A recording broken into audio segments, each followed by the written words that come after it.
Hi, this is Michael Buffer, and welcome to the BoxHard Podcast. Hello, everyone. This is Mikey Garcia. It's the monster from the swamps, Regis Rougarou Prograis. Hey, what's up? This is King Carlos Molina, former IBF world champ. This is Michael, the Bounty Hunter, 2012 Olympian and your people's champ. This is Charlie Edwards, flyweight champion of the world. This is Fast Eddie Chambers, and you're listening to the BoxHard Podcast with my main man, Joey Coastman.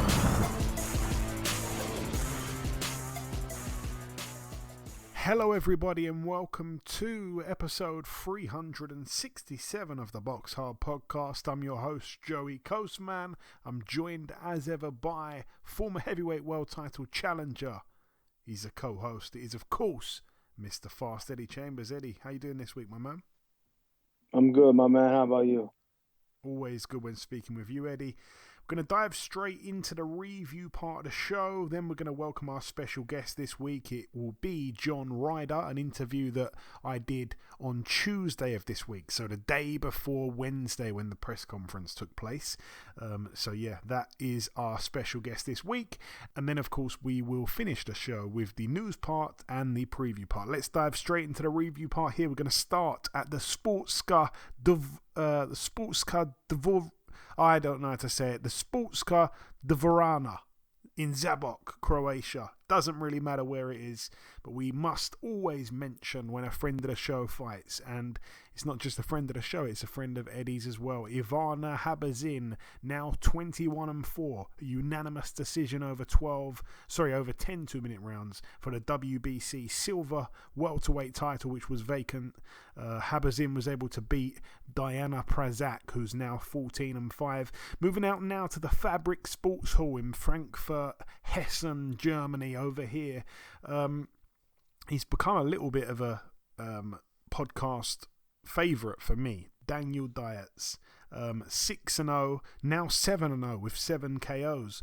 It's weird because every single time we see him fight, he usually puts on weight at every weigh-in, but he seems to have been doing quite well recently. He's dropped about 20-something pounds, so he's, like I say, 7-0 with 7 KOs, a TKO in round 1 against Grigory Kutasi, who's now 5-16. But the main event, Leon Bun, now 18-1. He lost his O by TKO to the undefeated 15-0 now Padraig McCrory. It was in round 6 there, the TKO for McCrory. He's the new IBO World Light Heavyweight Champion. The title was vacant. Good stuff for McCrory. As for Leon Bun, I didn't see this fight, I'm not going to lie, but I've heard that, he was kind of not padding out his record, but, having the right fights to keep his O intact, let's just say. And, they took a chance on McCrory. It was, I think, on paper, a winnable fight for Bun, especially if it went the distance. But, yeah, McCrory turned up, and from what I've heard, his punch power played a massive part in the fight, and he was able to get that stoppage there. Moving out now to this one, it took place on Saturday. All the fights took place on Saturday, as far as I'm aware, apart from maybe... No, I think they all took place on Saturday.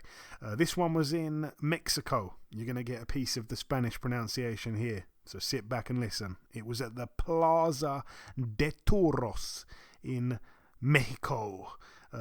Not my best, but yeah. Over here, the main event, Mauricio Lara, now 25-2 with a draw, a KO in round 3 against Jose San Martin, who's now 33-6 with a draw. Of course, that was a Matchroom show on the zone there. Reshat Mati also was on the undercard there. He was able to get a unanimous decision win and remain undefeated.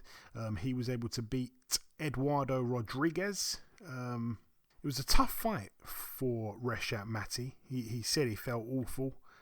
Blamed it on the high altitude in Mexico City. A couple of headbutts as well.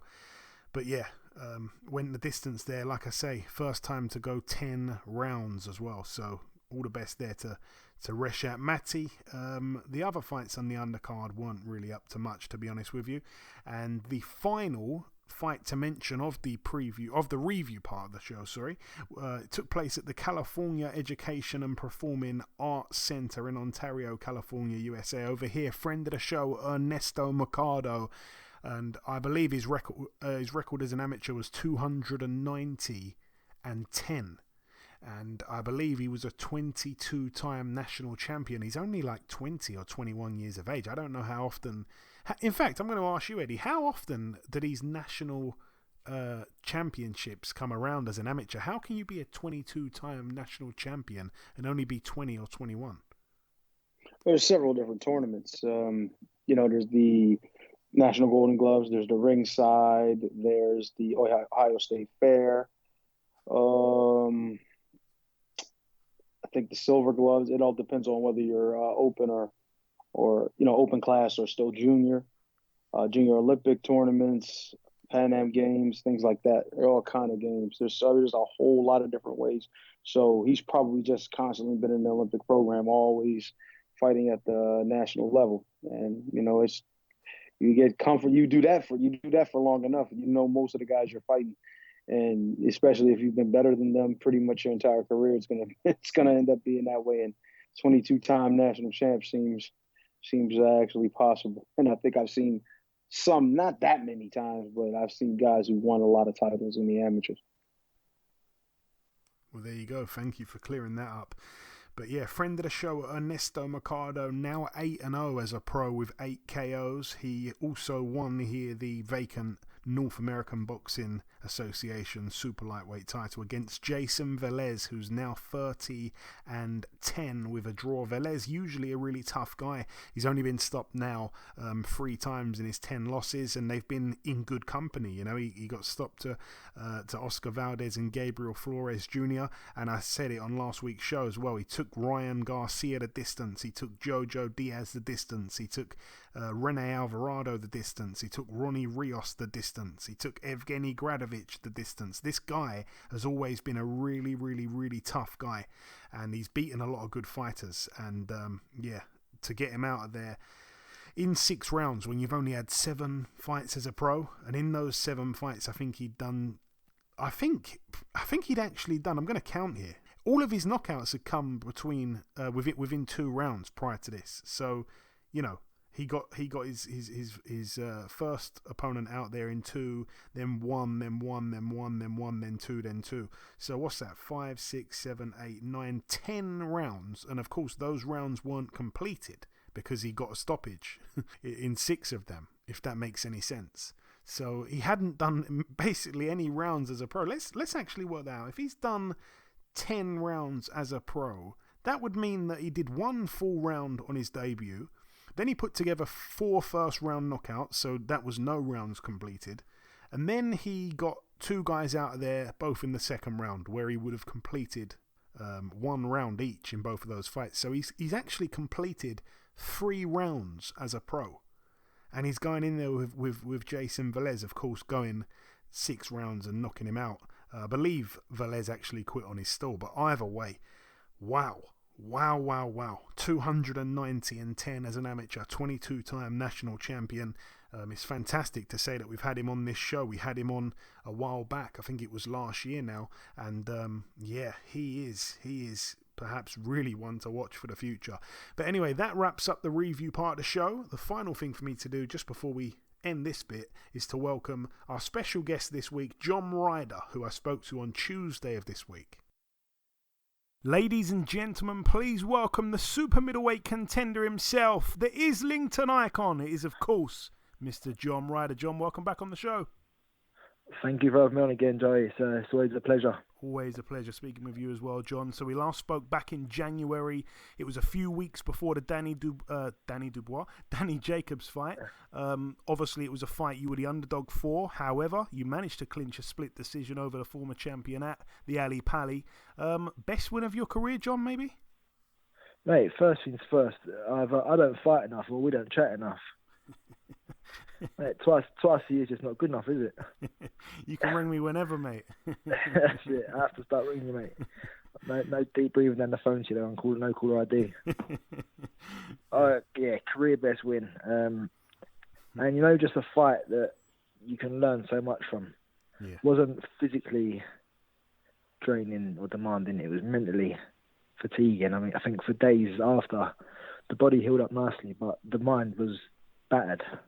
I think just the little things you can learn from someone like Danny Jacobs up close inside, who he wasn't the biggest puncher, but he was smart, he was clever, he knew how to tie you up inside, he knew how to negate what you were doing. I mean, when I was up close and I wanted to throw the left to the body and to the head, it tuck up, it turn the head, and all would be there with the back of the head, and we know we can't throw the shots there, and it just forces the referee to break. So, an invaluable experience moving forward. Did you say, John, that you didn't think he had much power? I didn't think his power was that. I was surprised by his power. That it wasn't a lot harder, to be fair. I think he's got a good jab, a good sharp jab, but I didn't think there was much. I don't know what I was expecting, but I was expecting more from him in the power front. What do you think of his speed? The speed of the jab was good. It was hard to read. It was that's why my head was pinging back and forwards every now and again. But I think obviously over time his speed has probably diminished a bit as he's cracking on now in age and whatnot. But listen, at one point in his career, he was an absolute world beater and a great fighter. Do you know what I mean? He's a two-time middleweight champion. I know he stepped up to super middle, but what a great career he's had. Yeah, without a doubt. And of course, your next fight was announced just last week. You'll be boxing Zach Parker on November 26th at the O2 Arena. Surely this fight could have done big numbers in Derby, but it's happening in your backyard at the O2. I'm sure you're pleased with the location. Oh, I'm buzzing, yeah. But talk about being on an away show, but in your hometown. I mean, what a touch, really. I could have been in Nottingham or Derby, but listen, there was talks of being on the Fury undercard or at the O2, so either way I'm fortunate, but could have been at the Spurs Stadium in North London, but we head to Greenwich and the O2 Arena. But no, I'm buzzing. We've got a press conference tomorrow to announce it. First time coming face to face with Zach, and I'm really looking forward to it. I mean, I don't think either of us have boxed enough.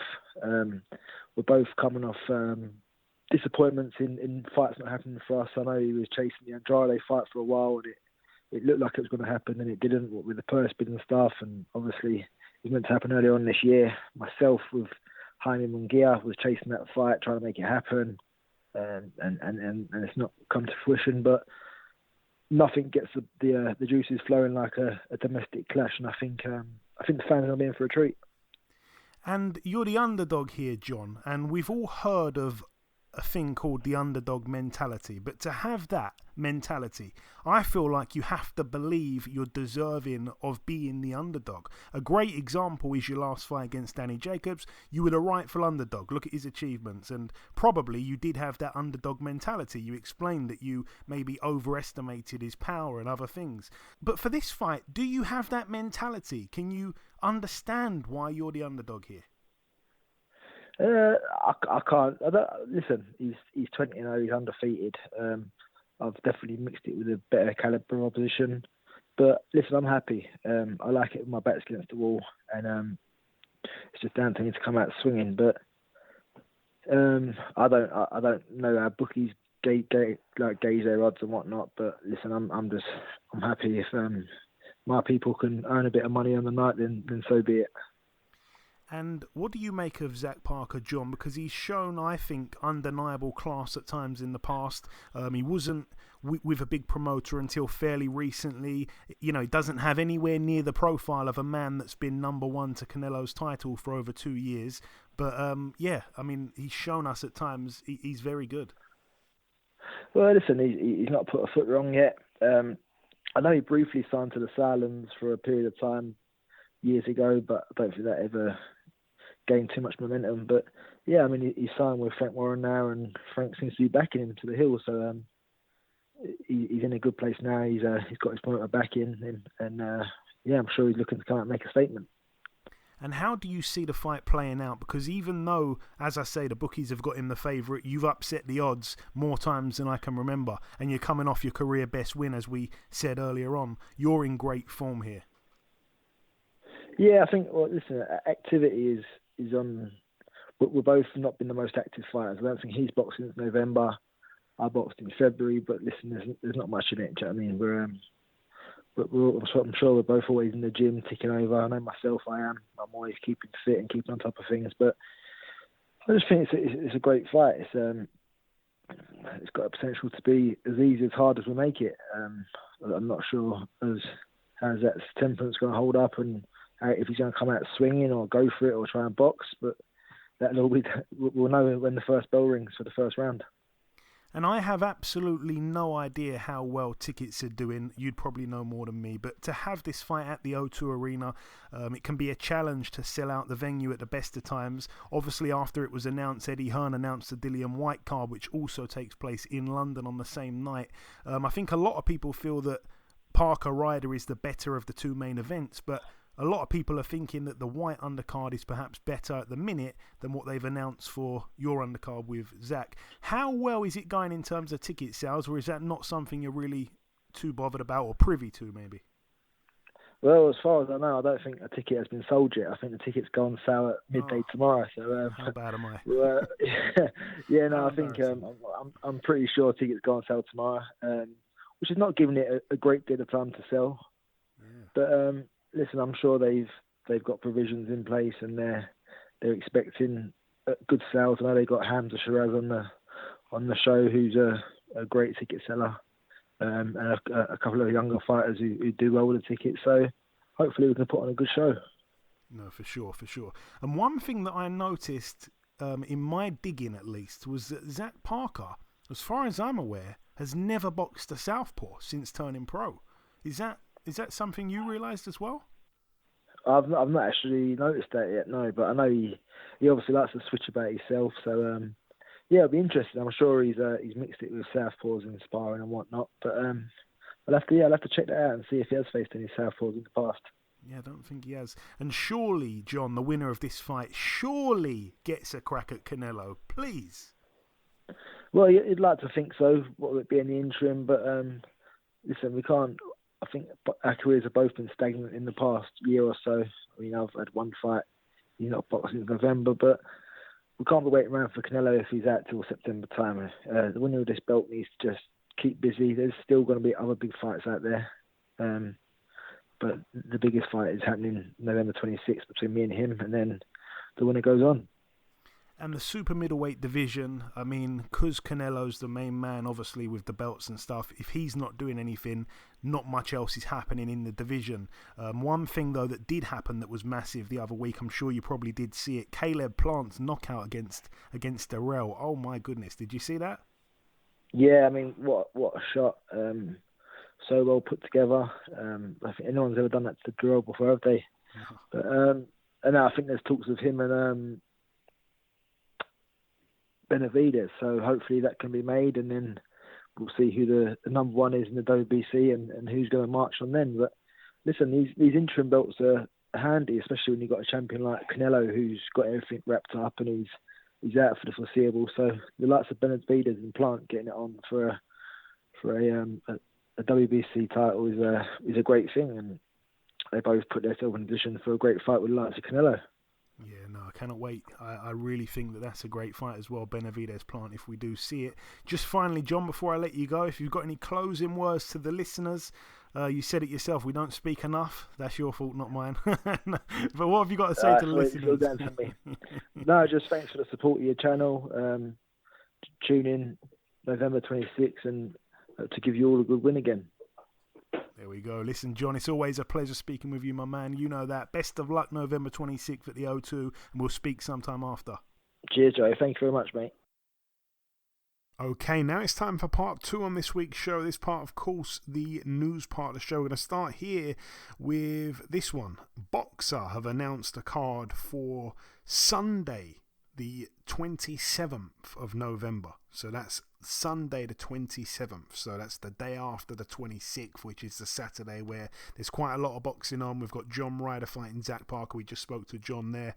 And we've also got Dillian Whyte, topping a card as well against Jermaine Franklin of the USA.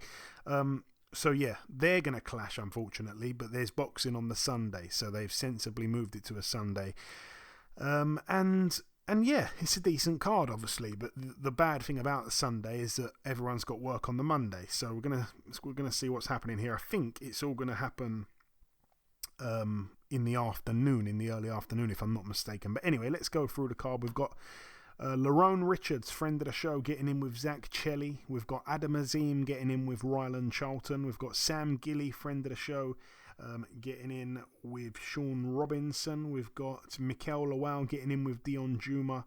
And we're also going to see friend of the show, Shannon Ryan, back out in action. And also Hassan Azim, that one to go down at the Ali Pali again. That to be Sunday, November 27th. Dillian Whyte, as I just mentioned there, returns to the ring against Jermaine Franklin. It's going to be going down at the OVO Arena, basically the Wembley Arena, November 26th.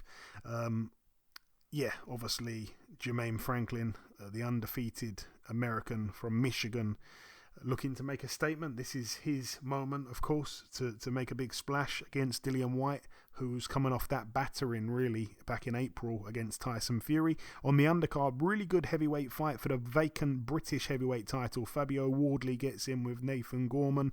We've also got Craig Richards, friend of the show, getting in with Ricards Bolotniks, a guy who beat Jose Burton in Latvia and went on to lose to Josh Buatsi.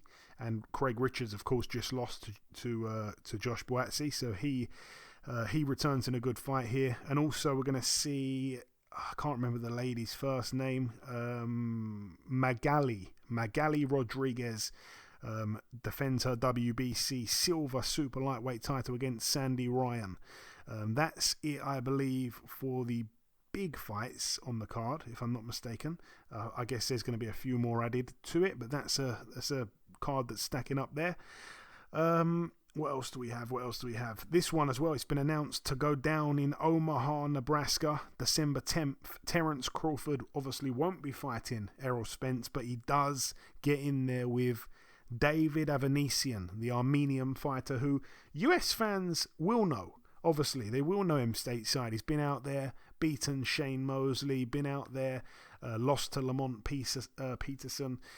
Over here in the UK, we know him very well. He was able to derail Josh Kelly's career. They know him over in Spain. He beat the hell out of Kerman Leharaga, and he's in the form of his career, really. He's got that kind of strange loss he had a few fights back to the Mean Machine, but since then he has come on leaps and bounds.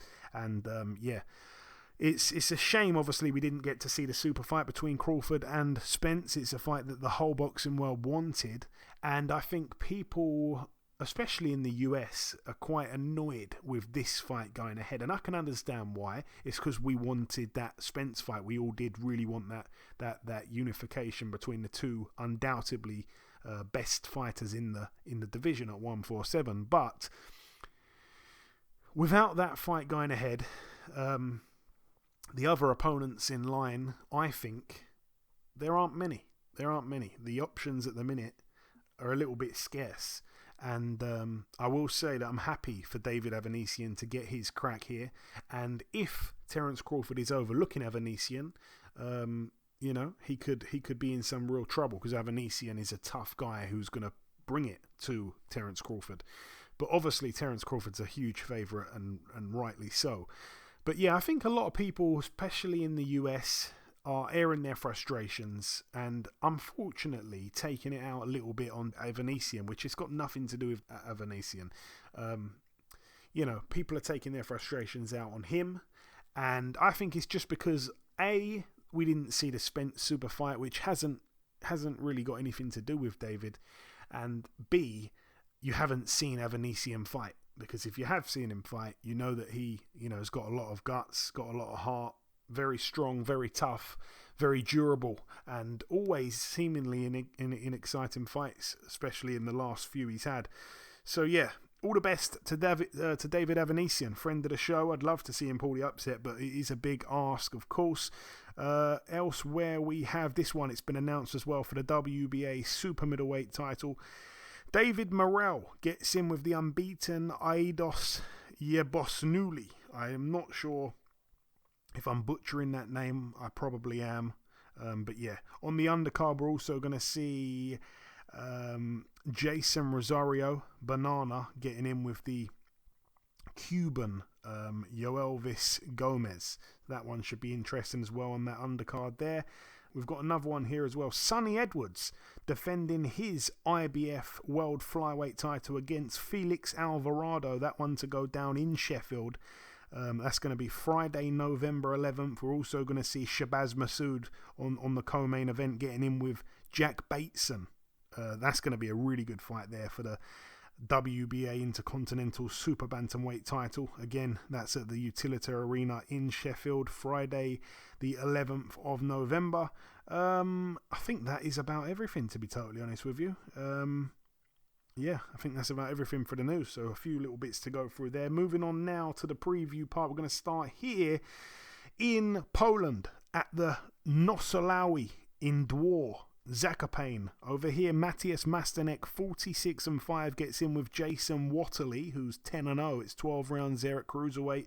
We've also got Krzysztof Wlodarczyk, 60-4 with a draw, getting in with Abraham Tabul, who's 18-6 with a draw. That's 8-rounder there at cruiser.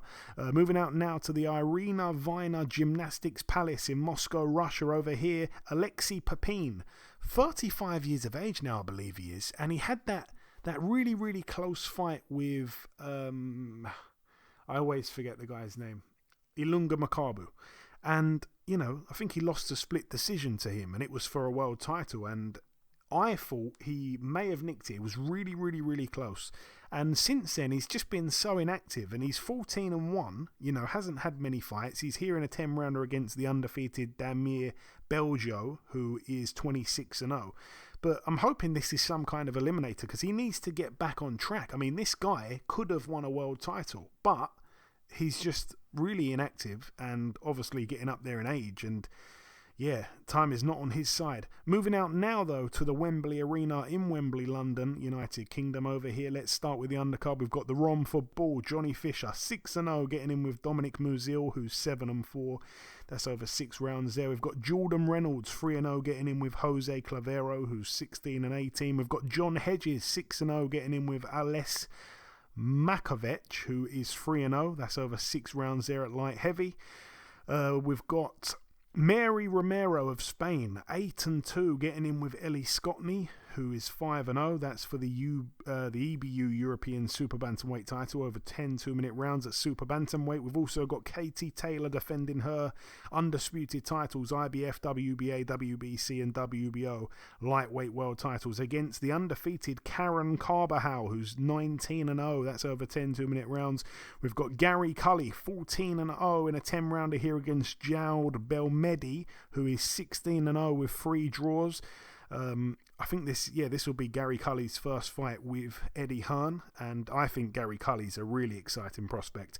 And then I believe it can't be the main event. It's going to be the chief support, I'm guessing. Jordan Gill, 27-1 with a draw, getting in with former world champion Kiko Martinez, 43-11 with 2 draws. It's for the EBU European featherweight title. I would have said a few fights ago, when Jordan Gill was unbeaten, I would have said that he's going to probably just walk through Kiko Martinez. But it's funny, because Kiko Martinez unexpectedly become champion again by knocking out Kid Galahad. And Jordan Gill, of course, lost Hizo, didn't he, unexpectedly. And then came back and had that, I think it was that fight against, I believe it was Karim Guerfi, where he was absolutely like there for the taking. He was on the ropes, he couldn't move, he was in massive trouble. The towel could have come in, but he managed to pull the knockout off and turn the fight on its head. So I'm just not too sold on Jordan Gill. I don't know where his ceiling is. He's got quite a padded record because, those 27 wins he's racked up are against quite questionable opposition, really. And this is his 30th fight here. And he's got some mileage on the clock and hasn't really got himself...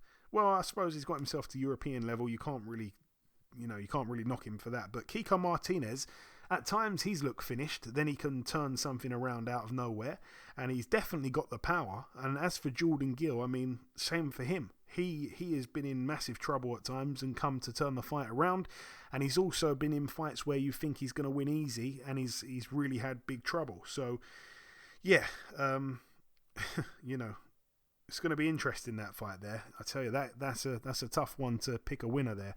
Moving out now stateside to the Gila River Arena in Glendale, Arizona, USA. It's going to be live on US Showtime pay-per-view. We're going to keep this extremely short, but Jake Paul 5-0 gets in with Anderson Silva 3-1 as a pro. It's over 8 rounds there at light heavyweight. Anderson Silva, of course, was able to beat by split decision Julio Cesar Chavez Jr. last year. He's definitely got the experience on his side, that's for sure. But yeah, the bookies can't seem to split the pair as well. Like, as far as what I've seen, it's a real 50-50 fight in terms of the bookmakers. So, yeah, be interesting, that fight there. I'm going to have to say I will be tuning in somehow to see what happens there. Moving out now to the Pechanga Arena in San Diego, California over here. It's going to be live on DAZN. It's a good card, actually. We've got Alexis Rocha, 20-1. That's the guy that knocked out Blair Cobbs. He gets in with Jesus Campos, who's 24-3. That's over 10 rounds there. This one here, Hector Valdez, 15-0, getting in with the undefeated Max Ornelas, who's 15-0 with a draw. That's over 10 rounds at Super Bantam. Somebody's O must go. We've got nothing else really on the undercard to mention, but the main event is a really good fight. Joseph Jojo Diaz, friend of the show, 32-2 with a draw, gets in with William Zepeda, 26-0. Zepeda's a guy that seems to be getting better and better all the time. It's quite scary as well, because I don't think when he turned pro, much was expected of him.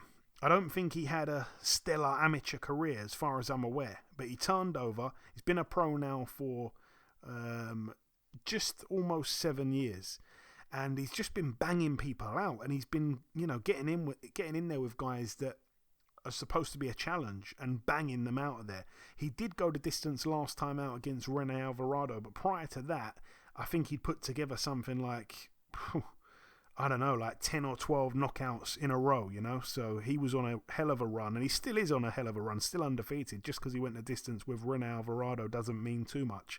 He's a tough guy. But he gets in with Joseph Jojo Diaz, who again is coming off that loss to Devin Haney almost a year ago now, hasn't boxed since then. Devin Haney, of course, has boxed for the undisputed titles twice. So yeah, a bit of ring rust perhaps for Jojo Diaz. We'll see. I hope that he can do the business. I do like Jojo. And then moving to the Madison Square Garden Theatre in New York. Again, all these shows are going to be clashing. This one's going to be on ESPN Plus. Let's start with the undercard. 2 undefeated guys at super featherweight go at it. Haven Brady Jr., 7-0, gets in with Eric Mondragon, who's 8-0 with a draw. We also have the grandson of the greatest, Nico Ali Walsh, 6-0 in a 6-rounder against Billy Wagner, who's 5-2. We also have Richard Torres Jr., 3-0. Last time he showed us that disgusting knockout, probably my knockout of the year. Last time I saw him fight, 3-0. He's in a 6-rounder here, of course, at heavyweight against Ahmed Hefni, who's 13-2. We also have Rabisi Ramirez, 10-1, getting in with Jose Romero, who's 26-2. That's a 10-rounder there. And then all eyes to the main event. Vasyl Lomachenko, 16-2, gets in with Jermaine Ortiz, undefeated, 16-0 with a draw, over 12 rounds.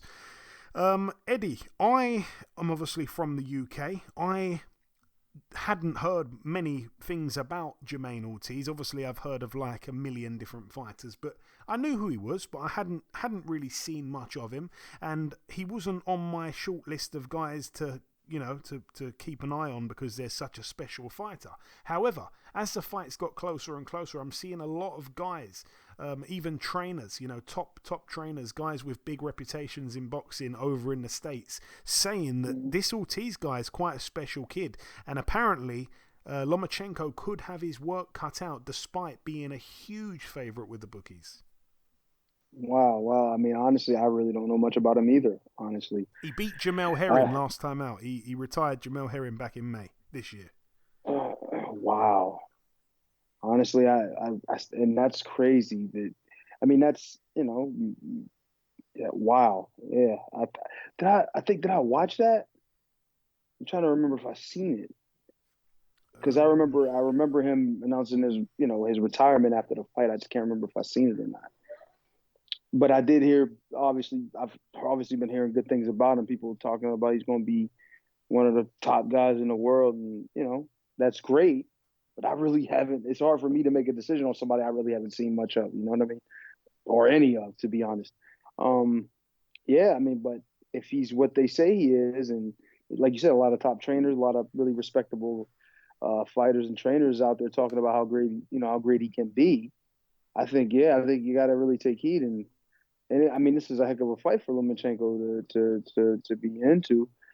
And I mean, obviously this is the main event. Obviously, is a big, it's a Lomachenko card. Yeah, I mean, I'm kind of interested in seeing it now, especially since, a lot of people think it's a possibility that he actually will lose this fight. So, yeah, would you say, Joe, that they're thinking this is a 50-50 fight? Would you say that?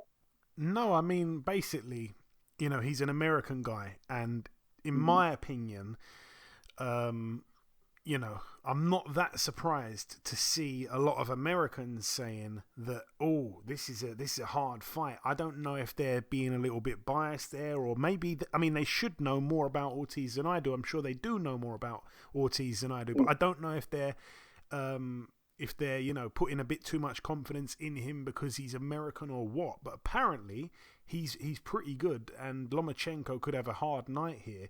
But I also heard that I think they'd done a few rounds sparring before, and I don't see Lomachenko taking a fight against a guy who's gonna give him fits when it's not for a title on the line. So I'm not sure who to believe, but he's a huge favorite. Lomachenko. I think, if I'm not mistaken, Ortiz is about 11-1 underdog. Yeah. Well, I mean, look, if you're thinking about names and resumes and things like that, and what Lomachenko has done, you would obviously have to favor him. But it's just like when he fought Lopez. You would expect him to be able to win, but sometimes it just doesn't happen that way. You know what I mean? It was Lopez was obviously a good, really high level young fighter that we've seen do well in the past, but we didn't know how good he would be on the night, and he actually turned out to be pretty damn good. So, this, I don't know if this kid is in the same neighborhood as Lopez is, but if he can come somehow upset Lomachenko in this situation, if people really do think he has a chance, I think we really need to pay attention to it. I mean, I'm not, take people's words for things. You kind of watch the guy, you kind of look what his style is, how he moves, how he fights, the level of competition that he's had up to this point, and you take in consideration what he's going to do, or what you would think he would do against a guy like Lomachenko. Still got to remember, though, Lomachenko is Lomachenko. You know what I mean? I haven't seen him drop steps or anything like that necessarily. He's obviously a little older than in the past and things like that, but he still shows that he's still top quality. So we still have to remember that this kid is stepping in there with him. So it will be interesting to see the fight, honestly, and what happens in it. So I'm kind of looking forward to it now, especially hearing this. Yeah, I mean, hopefully those guys that I've seen online American-based trainers and fight fans, hopefully they're right about Ortiz. We don't want to see, Lomachenko in a gimme fight. Not that I think he has many, if any, gimme fights at all anyway. But we don't want to see him win too easily, as he has done with guys that he's supposed to struggle with in the past. We're gonna hopefully see a good fight here, and it's always entertaining watching Lomachenko go to work, I think. Moving out here to this one, it takes place on Sunday. At the Premier Ballroom in Richmond Hill, Ontario, Canada. Over here we have Junlong Zhang, 19-0 with 18 KOs, the Chinaman. He's back in a 12-rounder here against German Montez, who's 7-4. He was supposed to fight a few weeks ago, Zhang. For whatever reason, the fight fell through, and yeah, he's back out here. It's been rescheduled. I'm not sure if it's the same opponent, to be totally honest, but yeah. And then the final card to mention takes place on Tuesday, November 1st. It's going to be on ESPN Plus if you're interested in it. It's a card going down at the Super Arena in Saitama, Japan. It's a card packed full of good fighters at the lower weights, obviously, and it's certainly a card for the hardcore boxing fans. Let's start with the undercard. We've got Junto Nakatani, former WBO World Flyweight Champion, undefeated, 23-0. He steps up here to Superfly. He gets in with Francisco Rodriguez Jr. Of Mexico. We also have Jonathan Gonzalez, 26-3 with a draw, stepping in with Shokichi Iwata, who's 9-0. That's a defense there of Gonzalez's WBO World Light Flyweight title. We also have Shuichiro Yoshino, 15-0, getting in there with Masayoshi Nakatani, 20-2. That's for the WBO Asia Pacific Lightweight title. And then the main event, if I'm not mistaken, Kenshiro Teraji, 19-0, stepping in with the undefeated Hiroto Kayaguchi, 16-0, over 12 rounds, of course, at light flyweight, I should say, for the WBA Super and WBC World Light Flyweight titles. It's obviously a unification between these two. And yeah, for me, I don't know who's going to win that, but I quite enjoy watching Hiroto Kaiguchi fight. He can bang as well for a light flyweight. He's got dynamite in those fists. So yeah, that's one certainly there for the hardcore boxing fans on Tuesday in Japan. But anyway, that brings the preview part to a close. In part 1, we did the review part. We welcomed our special guest, John Ryder. In part 2, I did the news. Eddie didn't do much talking on this week's show. We tried to run through it as quick as possible. And yeah, we just wrapped up the preview part. The final thing for me to do is to come in with the outro, which I'll do in just a few seconds. Okay, and this wraps up episode 367 of the BoxHard Podcast. I've been your host, Joey Coastman. Eddie Chambers has been with me for the duration of the show. A special thank you to our special guest. Always fantastic having him on. The super-middleweight contender, John Ryder, of course. And the biggest thanks of all goes out to you, the listeners. Thank you very much for tuning in once again. Remember, if you do have a spare minute, please leave us a review on iTunes. But that's about everything from myself. Enjoy your weekends, people. Stay safe, and we shall see you all again next week.